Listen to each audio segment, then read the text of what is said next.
Bonsoir à tous, ravi de vous retrouver en ce lundi 7 juillet. Toute l'actualité près de chez vous, invités, rencontres, reportages, décryptage, votre météo à venir et la suite des expositions à ne manquer sous aucun prétexte en principauté pendant l'été, à commencer par l'exposition événement consacrée à la Princesse Grace qui a débuté samedi au cœur des grands appartements du Palais Princier et baptisé tout naturellement Grace. L'ouverture aujourd'hui du 9e salon Art Monte-Carlo au Grimaldi Forum. Son organisatrice Charlotte Diwan sera notre invitée dans quelques instants.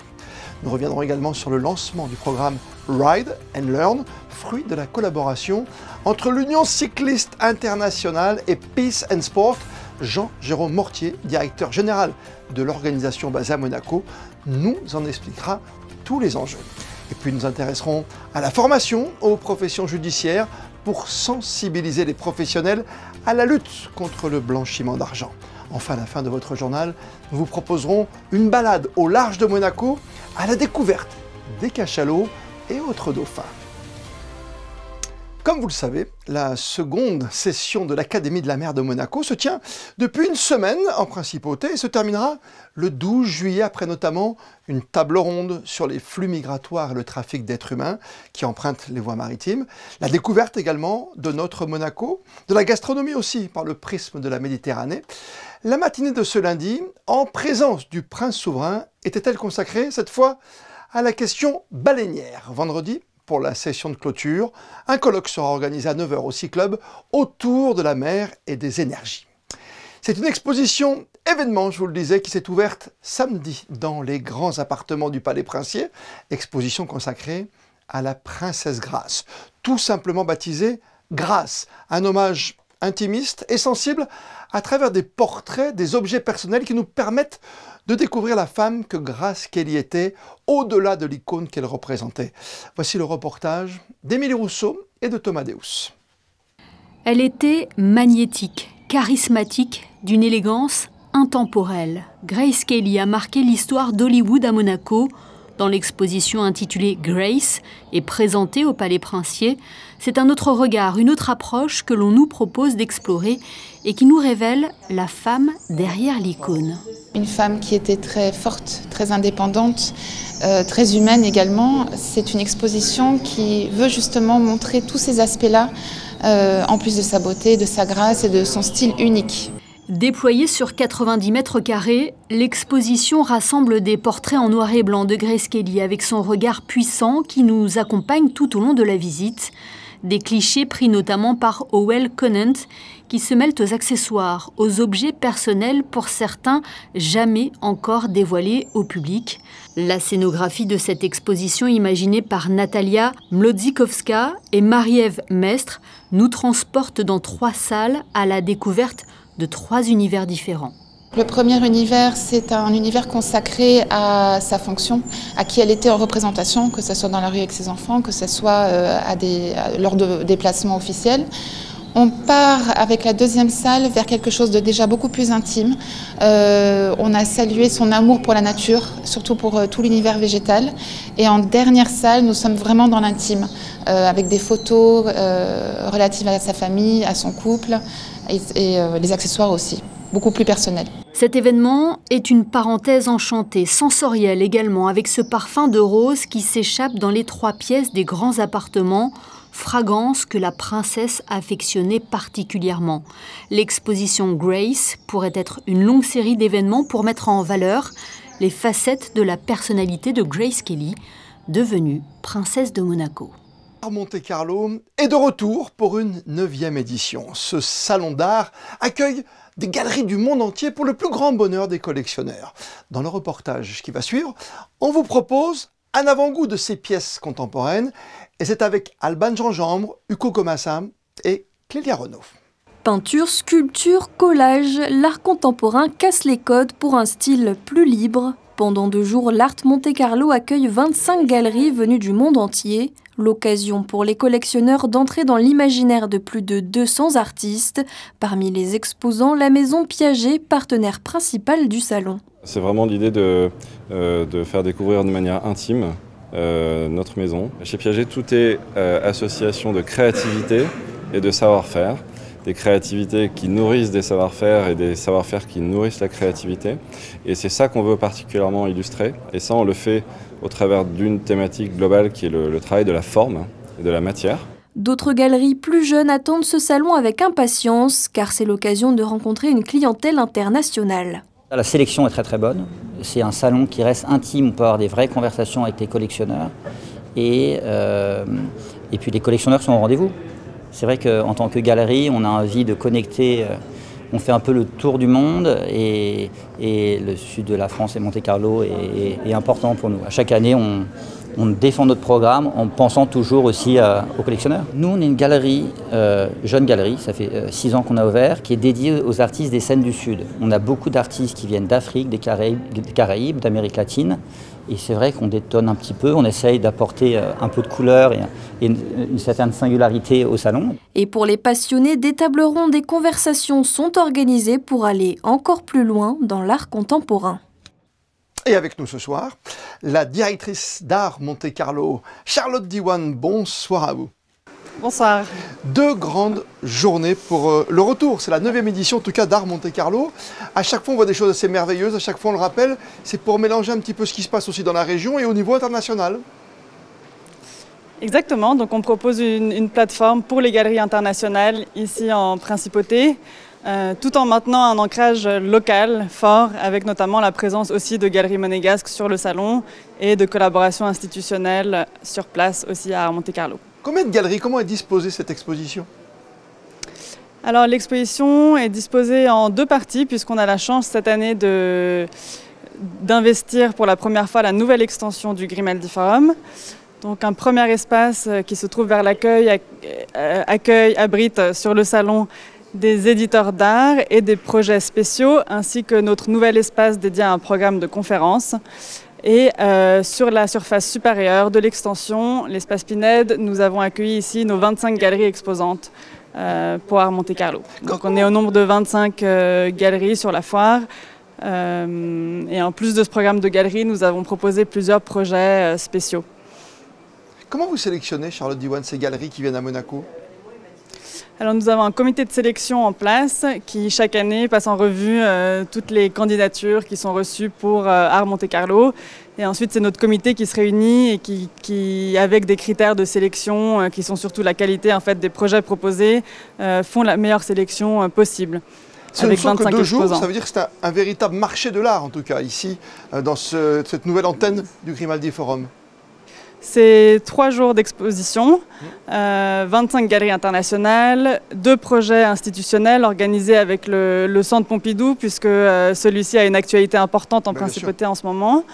Une exposition aussi dédiée au design d'intérieur avec un invité de marque qui est Pierre Jovanovic.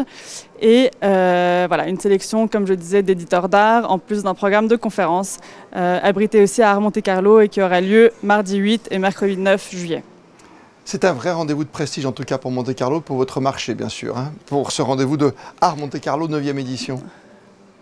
Exactement, notre ambition, c'est vraiment de proposer une plateforme pour le marché de l'art à Monaco et qui soit aux exigences de tous les collectionneurs et amateurs d'art qui habitent ici et dans la région.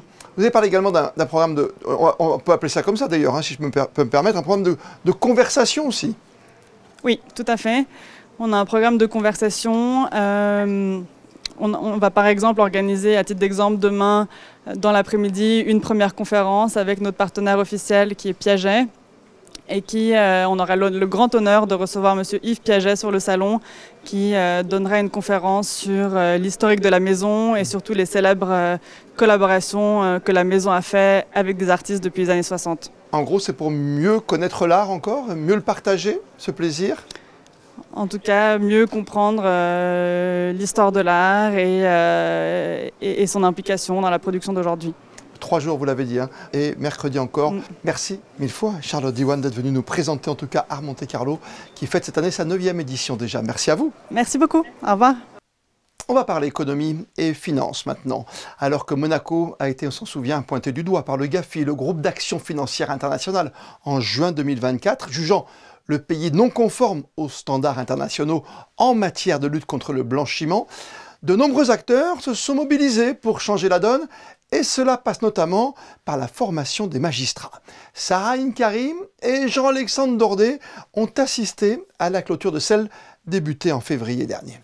30 heures pour sensibiliser et surtout former les professionnels liés aux affaires de blanchiment de capitaux. La formation proposée en février dernier par l'Institut monégasque de formation aux professions judiciaires fait partie des leviers actionnés pour progresser en la matière. Elle s'adresse à un large public. Tous les professionnels qui sont impliqués par la chaîne d'identification, de neutralisation. Cela va de l'identification des avoirs criminels, la police, le parquet, ça va jusqu'à la saisie par les différentes instances et autorités administratives indépendantes de la principauté, la saisie, la gestion des avoirs criminels, et puis bien évidemment l'objectif est d'assurer une neutralisation de toutes ces activités illicites. Elle s'est achevée ce vendredi 4 juillet autour d'intervenants étrangers. L'idée est de s'inspirer de ce qui se fait ailleurs, en l'occurrence ici, en France, en Italie, en Espagne et aux États-Unis. Nous sommes en train de rattraper les dispositifs légaux, c'est presque accompli, une tâche accomplie. Nous adaptons les dispositifs, vous savez que nous allons équiper lourdement une section financière du parquet général à la rentrée qui va travailler là aussi à lutter contre le blanchiment et les délits financiers. Donc la particularité de Monaco, c'est peut-être l'effervescence, la prise de conscience, le travail considérable qui est fait depuis maintenant 2 ans pour amener notre pays au niveau des grands standards internationaux. Donc notre particularité, c'est beaucoup d'enthousiasme, beaucoup de travail, beaucoup de dynamisme pour réussir. Monaco a en effet été encouragé par Moneval en décembre dernier. Les efforts doivent se poursuivre. Le pays entend sortir de la liste grise du GAFI dès juin 2026. Les sports en tennis, nos joueurs de double monégasques toujours au top cette saison, avec comme à Roland-Garros, Hugo Nys associé à Édouard Roger Vasselin, également Monaco. Ils continuent cette fois tous les deux l'aventure en 2e semaine à Wimbledon. Ils affronteront demain en quart de finale le duo tête de série numéro 1 de ce tournoi sur herbe, la paire Arévalo-Pavic, qu'ils ont battu, notez-le bien, le mois dernier au tout premier tour du tournoi parisien Porte d'Auteuil. En basket, il n'aura porté en match officiel que quelques petites minutes. Le maillot de la Roca Team, l'intérieur américain Vito Brown, quitte Monaco après une unique saison avec les Rouges et Blancs. Alors que le Tour de France cycliste a débuté autour de Lille ce week-end, un lancement de circonstance d'un tout nouveau programme appelé Ride and Learn qui a été initié par l'UCI, d'un côté l'Union cycliste internationale et de l'autre par l'organisation Peace and Sport. Jean-Jérôme Mortier, son directeur général, nous en dévoile les grands contours dans cet entretien signé Théo Schumer. Jean-Jérôme Perrin-Mortier, bonsoir. Bonsoir. Merci d'avoir accepté notre invitation sur Monaco Info. L'année de Peace and Sport a été riche. Quels en ont été les grands temps forts ?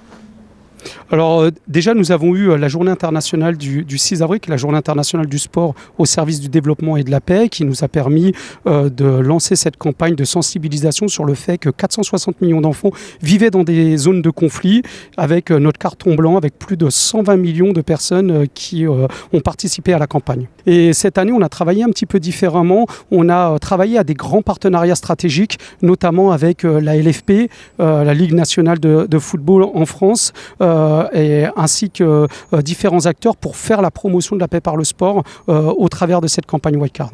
Quels territoires ont particulièrement mobilisé votre action cette année et avec quels résultats ? Alors, on a des territoires habituels, on va dire, avec la région des Grands Lacs, en Afrique de l'Est. Nous avons un nouveau programme qui a été lancé en partenariat avec notre vice-président Didier Drogba en Côte d'Ivoire. Et ensuite, on a nos territoires habituels, je dirais, avec l'Inde et l'Amérique latine en Colombie, tout particulièrement. Sur le plan institutionnel ou financier, comment se porte Peace and Sport ? Est-ce que les donateurs et vos soutiens sont toujours au rendez-vous ? Alors j'aurais tendance à dire c'est une thématique qui demande toujours beaucoup d'investissement et financier et en temps humain, mais la structure se porte bien. On a une présidence avec Joël Bouzou extrêmement sérieuse et c'est vrai qu'on est plutôt dans des phases avec des opportunités, avec un forum international qui a lieu tous les 2 ans maintenant à Monaco et qui est franchisé sur d'autres territoires les autres années, qui nous permet aussi d'acquérir des nouveaux donateurs et des nouveaux financements qui nous permettent derrière d'alimenter les programmes de terrain, ce qui est quand même la vocation de Peace and Sport. Peace and Sport peut s'enorgueillir d'avoir lancé de nombreux projets. On pourrait noter le récent partenariat lancé le 20 juin dernier à Copenhague avec l'Union cycliste internationale. Est-ce que vous pouvez nous parler de cette union ? Alors ça rentre dans le cadre des grands partenariats que nous développons ces dernières années. L'Union cycliste internationale est une fédération internationale qui est très mobilisée sur le développement par la pratique du vélo. Et en effet, on a lancé une méthodologie, le Ride and Learn, qui permet de former des éducateurs à la paix par le sport et qui permet au travers d'exercices techniques de transmettre des valeurs et de pacifier les communautés sur des territoires où les jeunes sont divisés. En tout cas, la priorité autour de ce projet, c'est aussi de toucher toutes les fédérations nationales, c'est-à-dire que la Fédération internationale de vélo a un certain nombre de fédérations nationales, plus de 150 membres, et l'objectif, c'est que la méthodologie soit développée sur l'ensemble de ces territoires. Dans un monde où la guerre fait encore rage et où les tensions géopolitiques sont vives, est-ce que vous demeurez convaincu de la capacité du sport à favoriser ou du moins à encourager à la paix ?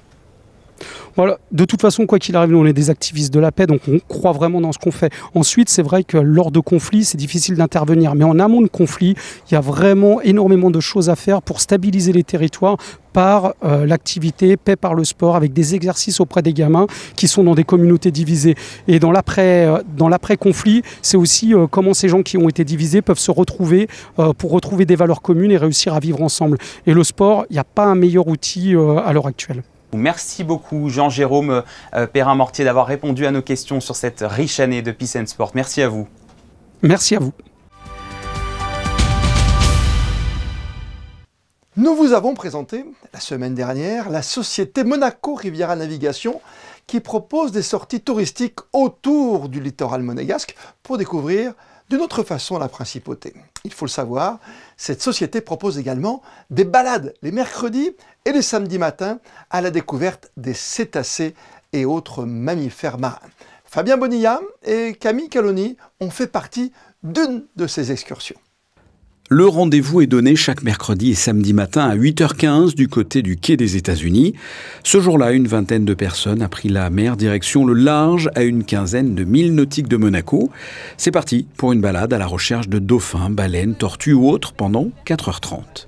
Nous allons au large, c'est-à-dire dans le sanctuaire Pelagos, et pour faire découvrir la mer au-delà de nos plages, parce que la majorité des résidents de la principauté ou même voisines connaissent pas la mer. Souvent, ils sont étonnés d'apprendre qu'à quelques milles, nous pouvons rencontrer des dauphins, un cachalot, un rorqual commun.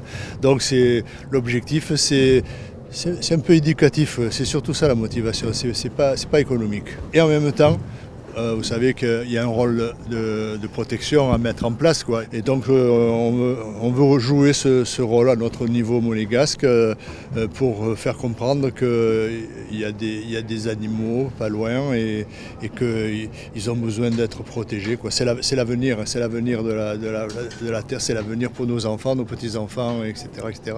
Le prix d'entrée est de 65 € pour 4h30 de navigation, sans l'assurance de pouvoir observer quelque chose. Et pourtant, au bout d'environ 1 heure, on aperçoit à une centaine de mètres du bateau un petit geyser d'eau. C'est un grand cachalot qui pointe son nez.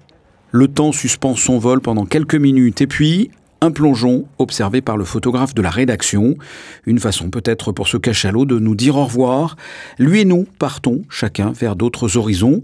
Il faut savoir que la société Monaco Riviera Navigation a pour objectif d'obtenir très prochainement le label High Quality Whale Watching, un label qui identifie les excursionnistes impliqués dans une démarche éco-responsable. En attendant, un commentaire sonore de 3h30 en français et en anglais donne des explications sur ce type d'expédition et sur l'approche des mammifères marins, une sorte de code de bonne conduite.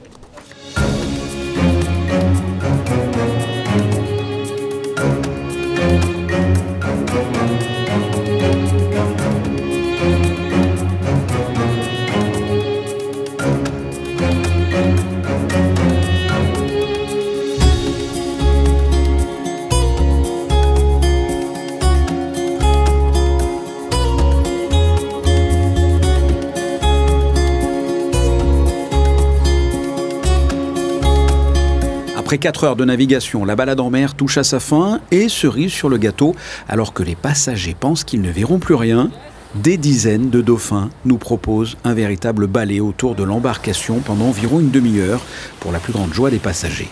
C'était génial, je ne m'attendais pas à voir autant d'animaux parce que comme c'est sauvage, on ne sait pas trop s'ils vont être là ou pas. Et du coup, on est vraiment content d'avoir vu des dauphins et un cachalot. Pour ma part, j'ai vraiment apprécié. Au début, on a pu voir donc un cachalot et rien que pour ça, cette expérience était incroyable. Et bien, par la suite aussi, on a vu donc les dauphins. Et là, non, c'était vraiment un moment magique, j'ai envie de dire.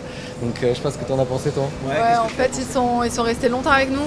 Donc, on a pu les voir plusieurs fois et je trouve que c'était vraiment trop bien. C'était trop beau. De retour au port, après avoir vu un cachalot et une multitude de dauphins, nous sommes tous repartis avec des photos ou des vidéos, mais surtout des souvenirs plein la tête. Il s'appelle Tanuj, originaire d'Inde, il a seulement 16 ans et se passionne pour la lecture. Ce n'est plus si courant chez les jeunes de son âge et c'est justement ce qui l'a poussé à créer son propre club de lecture. Théo Schumer et Jean-Alexandre Dordet l'ont rencontré à la Princess Grace Irish Library. Le Riviera Readers n'est pas un simple club. Il est né d'une passion pour la lecture, bien sûr, mais avec un fort engagement, celui de lutter contre la monotonie et la vacuité des réseaux sociaux. Et le message est encore plus fort quand on sait que c'est un jeune de 16 ans qui en est le porteur. Moi, et enfin même mes camarades, on passait notre temps à scroller sur Instagram et sur les réseaux sociaux. Mais en fait, moi, depuis la naissance, j'ai préféré lire. Donc je me suis dit, pourquoi ne pas fonder un club dans une bibliothèque solennelle, très calme et en fait même magnifique. Et donc c'est pour ça que l'aide de Géraldine et Paula, qui sont les directrices de cet établissement, donc j'ai lancé le club. Et pour éviter le sentiment d'isolement que crée la lecture, Tanuj a poussé un peu plus loin le concept. Ce club il est un peu unique, c'est-à-dire normalement on impose des livres. Mais en fait, ce que moi je fais, c'est que vous pouvez choisir votre livre. Donc on a plus de 14 000 livres. Et donc on vous laisse tranquille. Mais après, au début, si vous voulez socialiser, donc on vous laisse 30 minutes. Le club a posé ses valises en février à la petite Princess Grace Irish Library, la mythique bibliothèque du Rocher, un lieu à l'atmosphère calme et détendue, loin du tumulte des grands boulevards. La directrice a immédiatement accepté l'idée. N'importe qui peut venir, n'importe quand, mais ça fait plaisir d'avoir tout le monde en même temps. Donc, on aime bien remplir les chaises. C'est très silencieux parce que tout le monde lit, mais après, ils peuvent discuter leurs livres. Chacun lit leur propre livre. Donc, c'est vraiment quelque chose, en parallèle, une séance de lecture, mais aussi d'avoir la possibilité de discuter la littérature avec les autres intéressés par tout ça en même temps. Donc c'est vraiment convivial. Tanuj est également soutenu par le Kiwanis Club de Monaco qui partage les mêmes valeurs. Un des axes de ce qu'on fait dans le cadre du Kiwanis, c'est l'aide, le soutien au développement d'initiatives et de leadership chez les jeunes. Et donc quand on a vu ce que Tanuj avait mis en place avec le Riviera Reader Silent Book Club, on s'est tout de suite dit que c'était essentiel de pouvoir les soutenir. On a travaillé avec Tanuj pour essayer de voir comment est-ce qu'on peut justement le soutenir. Et il nous a parlé de mugs et puis de gourdes. Donc il nous a dit que pendant les ateliers, ce sont des choses qui pourraient le soutenir. Donc c'est vrai que les jeunes qui viennent, ils peuvent lire et puis boire un petit peu de thé et avoir la gourde. Voilà, donc c'est comme ça. Et puis on va aussi les inviter au Salon du Livre. On va avoir un stand en commun. Le club de lecture Riviera Readers est gratuit et ouvert à tous. Et avant de découvrir votre météo pour les heures à venir, en compagnie d'Alban Gingembre, comme le veut la tradition, on termine ce journal par les instantanés du jour, consacrés ce soir à l'exposition baptisée Grâce, qui vient d'ouvrir ses portes dans les grands appartements princiers. Les photos sont signées Manuel Vitali. On se retrouve demain pour un tout nouveau journal. D'ici là, passez toutes et tous une très belle soirée et plus que jamais, vous le savez, vous êtes bien sur Monaco Info.